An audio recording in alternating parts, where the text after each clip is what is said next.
Grinding all my life, sacrifice, hustle paid the price. Want a slice, got to roll the dice. That's why all my life I've been grinding all my life. Look, all my life, been grinding all my life. Sacrifice, hustle paid the price. Want a slice, got to roll the dice. That's why all my life I've been grinding all my life. Look.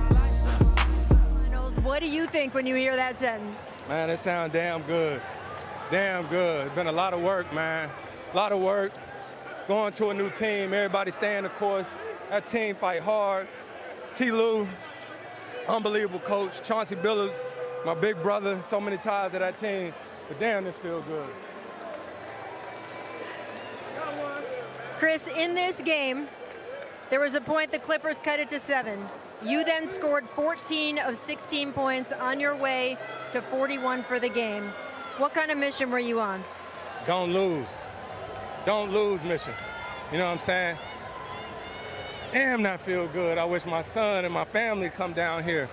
I don't know, man. It's just a lot of emotions, a lot of injuries. I was getting an MRI yesterday on my wrist. A lot of shit going on. Excuse me, I'm sorry. I just want to get over there with my team, Rach. Respect, appreciate you. I'll talk to you when I give you the trophy. How about that? Back to you, Mike. You can hear the emotion in his voice. Again, it's taken him 16 years. One of the premier point guards throughout his entire NBA career. Now at age 36. Remember a few years ago, people were starting to say he was on his decline. What he did last year was magnificent with OKC, just getting them into the playoffs. And then this year comes to a Phoenix Suns team that had not been to the playoffs since 2010, and here they are in the NBA Finals. Every single one of them. What up? Welcome to the Ball Dnt Lie podcast. This is your boy Dexter, your host, the one and only. Welcome back to another show. I'm glad to have you guys back for this episode. I'm actually super happy for all my peeps in AZ, in Arizona. Y'all deserve this. And y'all been telling me all year long. My phone's been blowing up for the last couple of hours. People from AZ, people who don't live in AZ no more, but they're from AZ, were hitting me up. Talking about you got to talk about it, you got to represent. Yeah, I'm going to represent for sure. I lived there for about 5-6 years. I went to Arizona State. Like, when I was out there, they had the Phoenix Suns. They had Steve Nash, Stoudemire, Sean Marion, Jason Richardson, Quentin Richardson.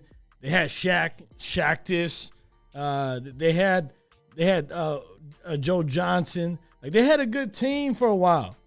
And they were so close to make the NBA Finals. But they just couldn't get over the hump. They couldn't beat the Lakers, right? Or they couldn't beat the Spurs. Or they couldn't beat the Mavericks. So they just had a tough time. I mean, there was a lot of good teams in the West back then that were really consistent in winning the playoffs. But, yeah, man, big ups to them, man. I know AZ is turned right now. Everybody in Mill Avenue. Everybody in downtown. Scottsdale's turnover. Chandler's turnover. Awatuki's turnover. Like, the city's lit on all sides. Glendale's turnover. Like, the place is on fire. I'm just happy. I'm happy.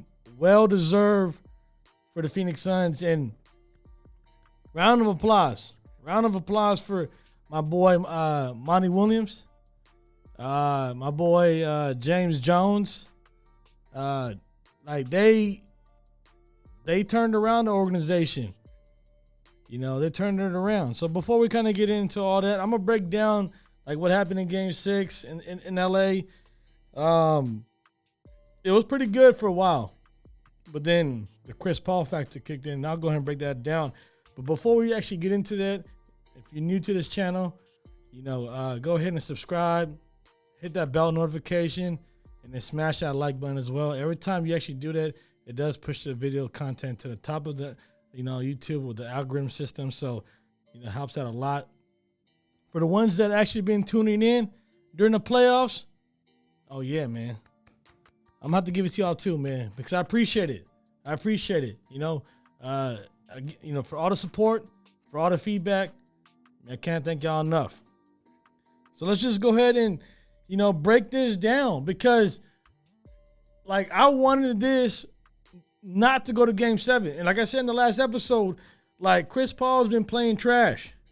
Devin Booker's been playing trash. Like those guys got to wake up. In order to win or close out games are not easy to win. It's not. And the performance that Paul George had in Game 5 in Phoenix, like, he dropped 40 points or 41 points. Like, the dude played great. He shot 15 for 20. Like, dude only missed 5 shots. But if you watch that game, there was points there's times in the fourth quarter where he was kind of getting careless. Like, he had 3 turnovers in a row, and Ty Lue called a timeout and knew he was tired. He was exhausted. The dude's been carrying his team since Game 4 of the last round against a fully stacked team. Like, even Utah, to a certain extent, was pretty hard and was challenging for them, but they beat them. Then they played against the Phoenix Suns, who is those guys are healthy. I mean, obviously we know what happened with Devin Booker, but outside of that, this is a fully stacked team. And Paul George, without his performance, this would have been a 4-zip or 4-1. So you got to tip your hat off to Paul George. You know he's exhausted today, and he didn't really play good. I mean, I seen it in the game. I'm like, yeah, man, if he ain't dropping 40 points, he ain't winning this game. If he's not dropping 35 or 40 points, he ain't winning this game. If he's not efficient, if he's not playmaking, if he's not going to the basket, if he wasn't being the Paul George of Game 5, yeah, they're not winning. Even though other guys kind of stepped up for him in this game. But we're going to praise the Phoenix Suns. Chris Paul. Let me start with that first. Chris Paul had 14 points in the middle of the third quarter. 14 points. And the Clippers, this is the crazy thing. The Clippers went on a 10-0 run in the third quarter, cut the lead down to 7. So they were like, okay, the Suns are up by 7 at that point when they had a 10-0 lead. And ever since then is when the Chris Paul just went ham, went bonkers. Like, he's like, give me the ball and get the bleep out of the way. Like, get the F out of the way. Let me take over. He only had 14 points. Up to that point, right? He scored 31 points of his 41 in the second half. Like, at halftime, he only had 10 points. And then he drops 31 in the second half. Like, this is probably by far the greatest performance for Chris Paul in his playoff career, period. And this guy played a lot of games. And he played a lot of games.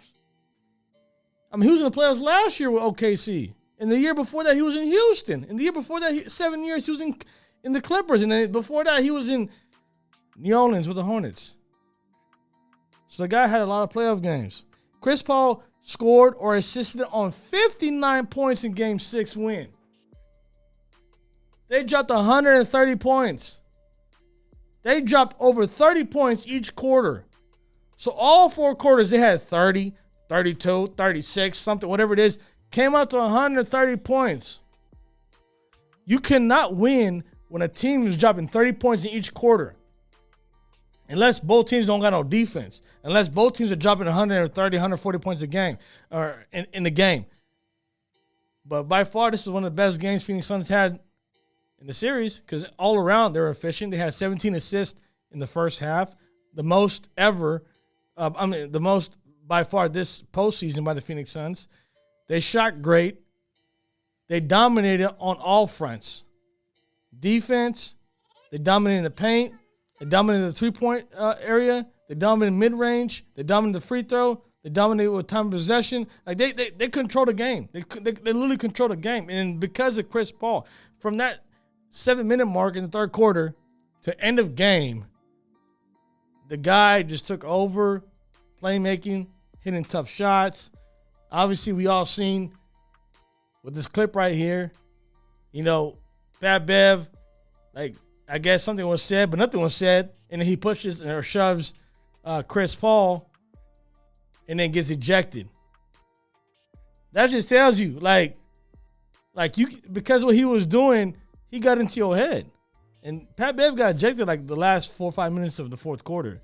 But at that point, the game was out of hand. Like, they're already up. It was a blowout at that point. It just shows, like some people, even though a lot of people like Pat Bev's energy and the way he plays on the court, to me, that's a coward move to do. It's a sucker move to do. Yeah, you lost on your home court, and Chris Paul, the guy obviously you don't like. I mean, there's been reports that Pat Bev and Chris Paul don't like each other. We know that. And you gonna show him from behind, and he didn't say nothing to you? Like, you just mad that the dude was balling on you? Like, force your team to play zone defense because you can't guard him? Come on, Pat Bev. Like, I like how you play, but that's a weak move to me. But we're not gonna give Pat Bev any shine because he out. This is about Chris Paul. What a performance Chris Paul had tonight. Like, for real. Like, I'm happy for Chris. Like, I really am. Like he deserved. Like, what he went through this year, he deserved to be in the NBA Finals. I don't care about what people are going to say about the Lakers. The Lakers were injured. I don't care. That's just part of how it is. Chris Paul, when the Warriors beat the Rockets, when the Rockets were up, right? When the Rockets didn't have KD or is it Steph Curry or one of those guys, Chris Paul gets hurt with a hammy in Game 6, right? Chris Paul is known to get hurt in the playoffs. He got hurt when he was in the Clippers in critical games. Like, he went through his turmoil. So now that people say, oh, well, AD was hurt. And Donovan Mitchell had an ankle injury. And Kawhi is missing in this series. Like, he's not even playing at all. It happens. That's the name of the game. A lot of people get hurt.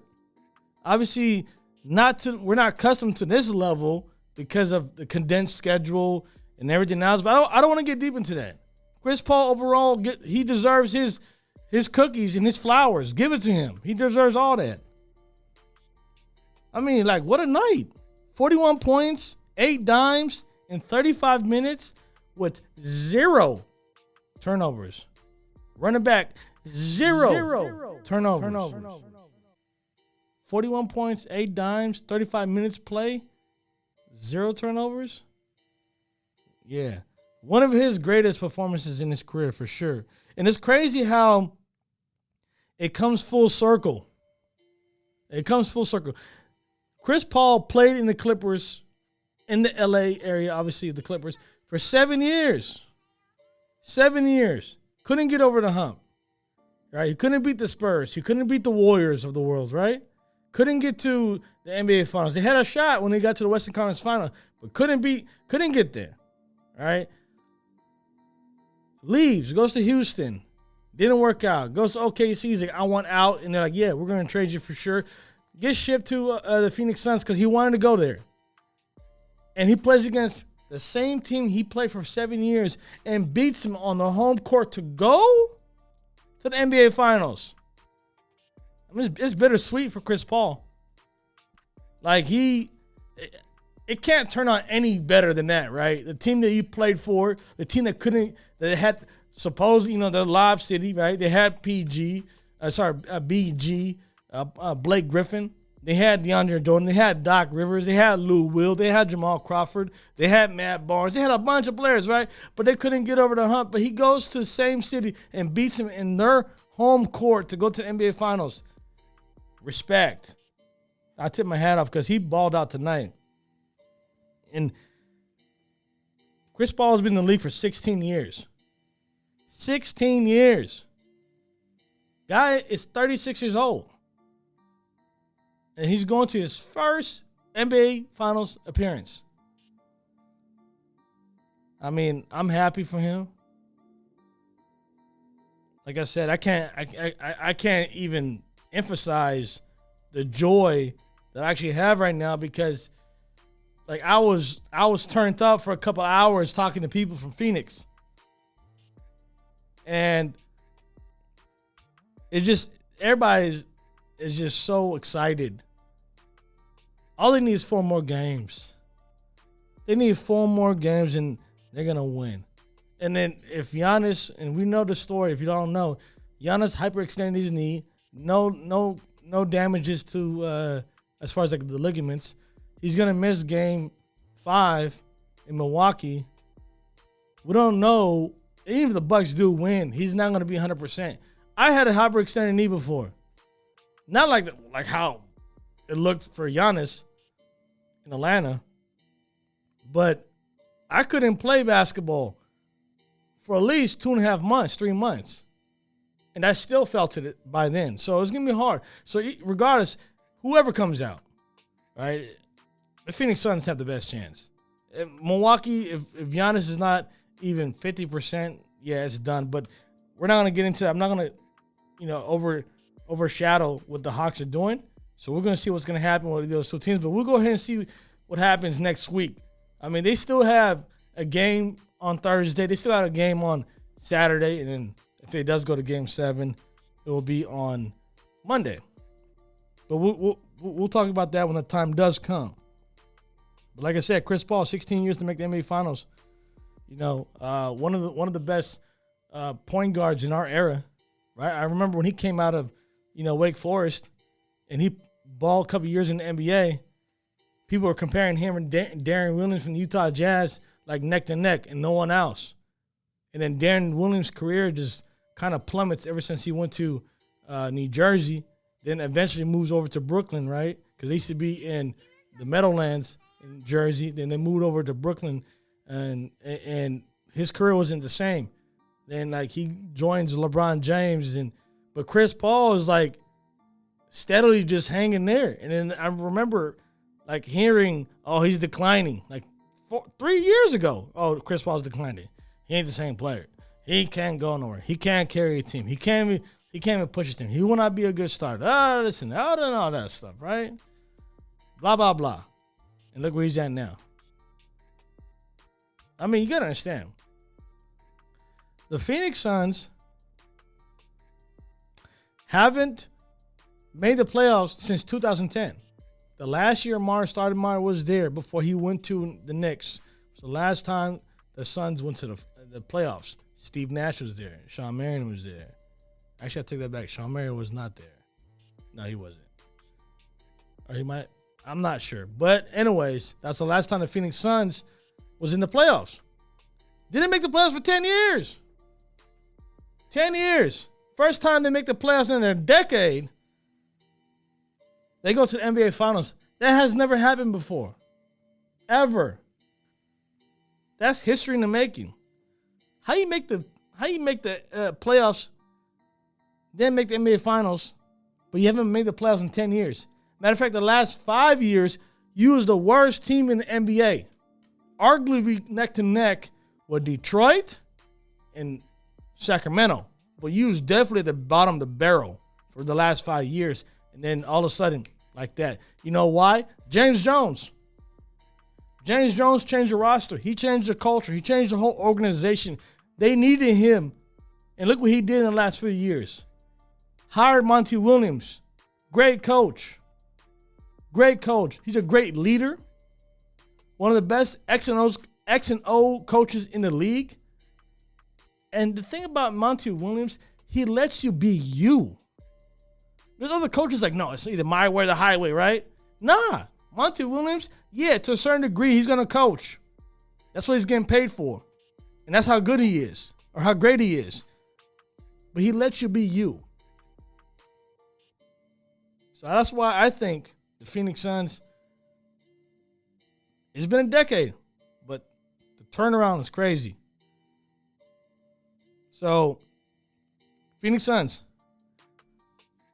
man, when was the last time they made the NBA Finals? 93, 94? They lost to who? They lost to Michael Jordan and company. If you remember that team, Phoenix Suns was a good team. They had Dan Marley. They had Charles Barkley, Kevin Johnson. Who else am I missing? There might be some other players. But that was a good team. A very good team. That's 28 years. If I can count correctly, that's 28 years. They haven't made the NBA Finals, and they're back. They're back in the NBA Finals, and it sounds crazy because most of you guys probably don't even know.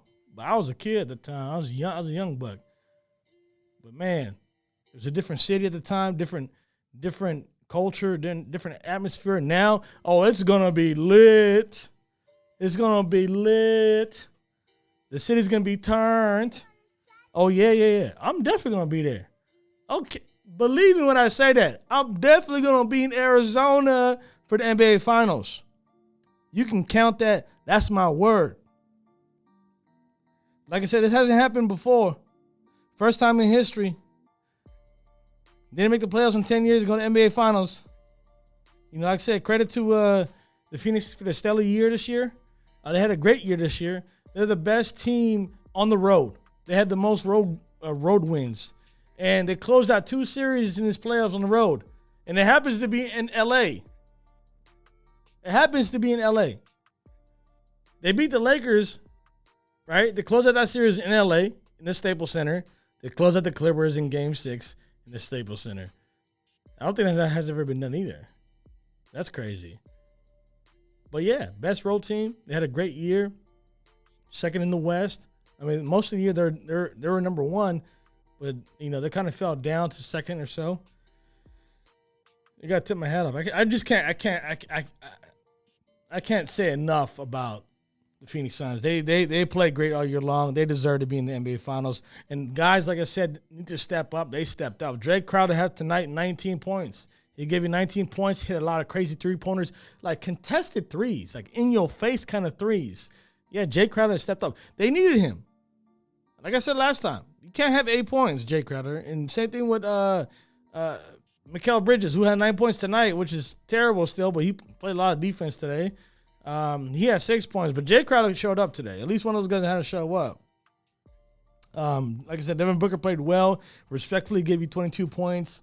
He got hit in the nose, or he got hit in the face in his game. So I don't know if that kind of kept him back a little bit, but still 22 points, respectfully, not bad. DeAndre Ayton showed out. Yeah, he gave you 16 points. He gave you 17 rebounds. Yeah, 17 boards. Like, when he is playing like this, the Phoenix Suns got a shot to win any game. Any game. Like, bro, every game he's giving you 16, 15, 14 rebounds, 2 blocks, 3 blocks. It's crazy. And he's hella efficient from the field, too. Like, he gives you 16 points or 20 points, whatever it is. He's only missing a couple of shots.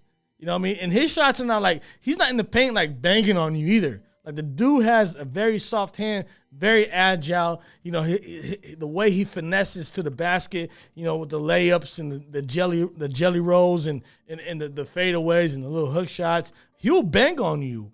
Don't get it twisted. But the guy is very crafty in the paint. Like, he has good hands and he has good footwork. But when he plays like this, you expect the Phoenix Suns to do well. But Chris Paul, 41 points, triple OG, man. CP3, you know what I'm saying? State Farm, Cliff Paul's what they call him? Yeah, he showed out, man. The dude played great. I can't talk enough about that. But let's go ahead and talk about the Clippers for a second. The Clippers, you got to give them credit. They played without the best player, Kawhi Leonard. Paul George played a hell of a playoff. Still to this moment, he leads the playoffs as far as in points. Leads the playoffs in minutes. Like, the dude's giving you more. He's playing 41 minutes a game in the playoffs. That's crazy, bro. Like, the last time I seen that, it was LeBron James in 17. Like, no players is giving you 41, 42 minutes a game. That's crazy. And he's performing. Yeah, he might give you a couple headaches here and there, but the dude's giving you, he's averaging 31 points ever since Kawhi went down. You know what I mean? And the guy was fatigued in game 5 in Phoenix in the fourth quarter, and he still dropped 41 points. So I tip my hat off. Like I said, his performance tonight wasn't up to par. It wasn't great. I sensed it. The dude was tired from the rip. He had 21 points today. He shot 6 for 15. Yeah, 6 for 15 today, which is not great.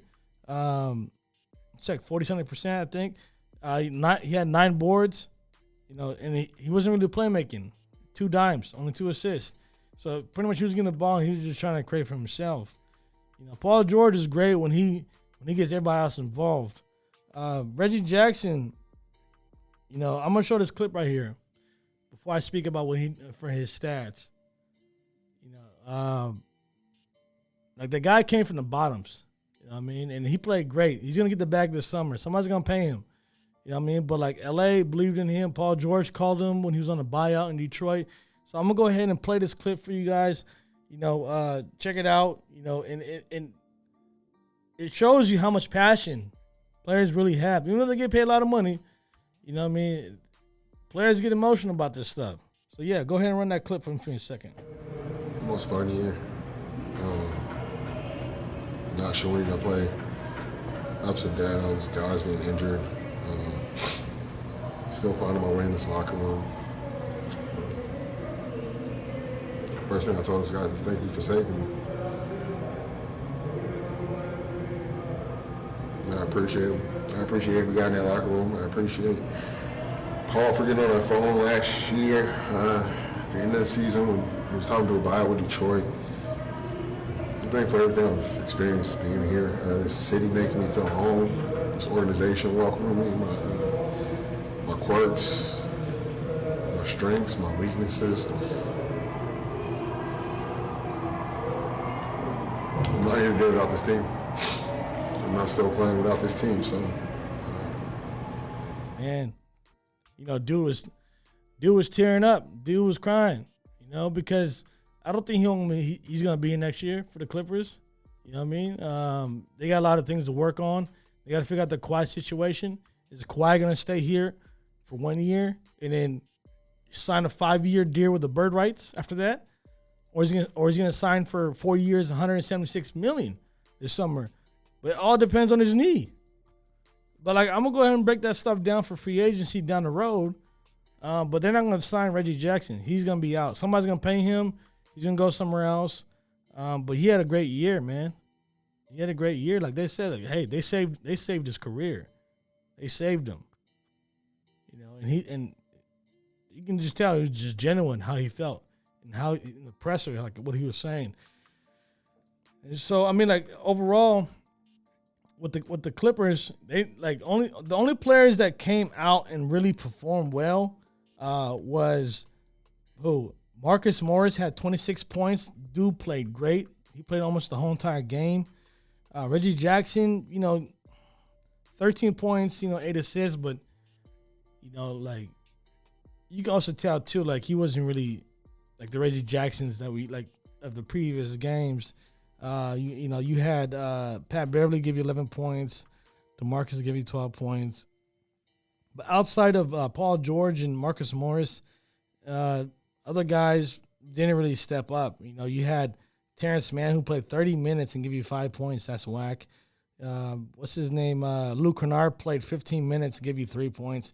That's whack. Nicholas Batum played 20 minutes or so and give you 9 points. That is whack. Yeah, so they didn't have guys today that came up. So, but it is what it is. They're down a man. They were fighting, to get to this point.